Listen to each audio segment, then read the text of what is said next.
Математика сабағымызды бастайық. Бүгінгі сабағымыздың тақырыбы санды бірнеше бірлікке арттыруға және кемітуге арналған есептер. Бұл сабақта сен санды бірнеше бірлікке арттыруға және кемітуге арналған есептерді шығаруды меңгересің. Осындай есептерге сызба құрастыруды үйренесің. Балалар, бізге мынандай есеп беріліпті. Мұқият тыңдайық.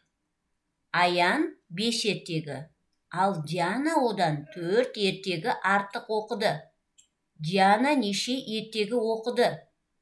Есептің шартында балалар, Аянның 5 ертегі оққаны белгілі, ал Диананікі белгісіз екен, 4-еу артық.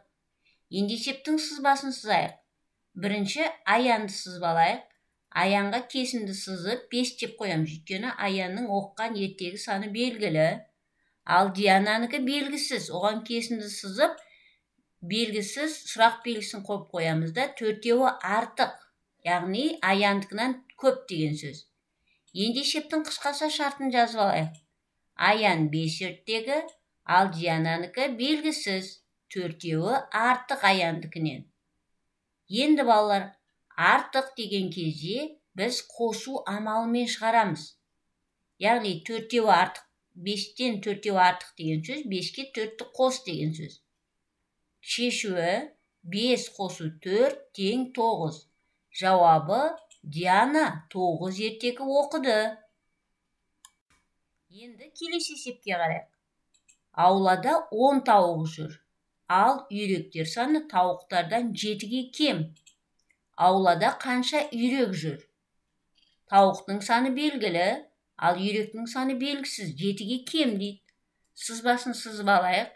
Бізге тауықтың кесімді сызып қоямыз. Тауығымыз 10, ал үйрек белгісіз, 7-ге кем.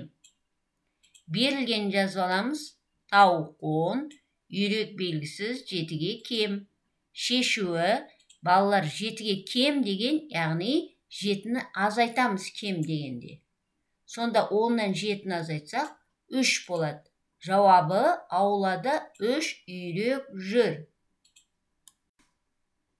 Есепті шығар және кері есеп құрастырайық. Бізге мынандай есеп беріпті балалар. Сыныпта 12 ұл және одан 5-ке артық қыз бар. Сыныпта қанша қыз бар? Сыныптағы қыздар санын анықтауымыз керек. Сызбасын сызып алайық. Ұлдар 12, ал қыздардың 5-еуі артық. Қыздардікі белгісіз, сұрақ белгісін қоямыз. Шартын жазып аламыз. Ұл 12, қыз белгісіз, 5-ке артық. 5-ке артық дегенде біз қосамыз дедік. Артық деген сөз тұр. 12-ке 5-ті қосамыз, 17. Жауабы сыныпта 17 қыз бар екен. Енді балалар, бұл есепке кері есеп құрастырғанда, мына есепте артық деген сөз болса, енді кері есепте кем деген сөз болу керек. Бұл жерде кім кем енді бізде? Дұрыс айтасыңдар, ұлдар кем. Мынандай есеп құрастырамыз. Сыныпта 17 қыз және одан 5-ке кем ұл бар. Сыныпта қанша ұл бар? Бұл жерде қыздар саны белгілі 17, ал ұлдар саны белгісіз 5-ке кем. Ал 5-ке кем дегенде біз азайтамыз.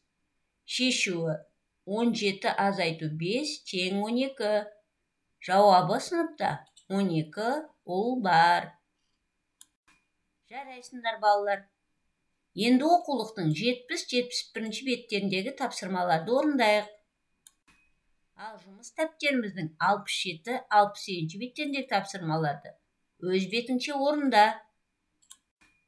Смайликтер арқылы өздеріңді бағалаңдар.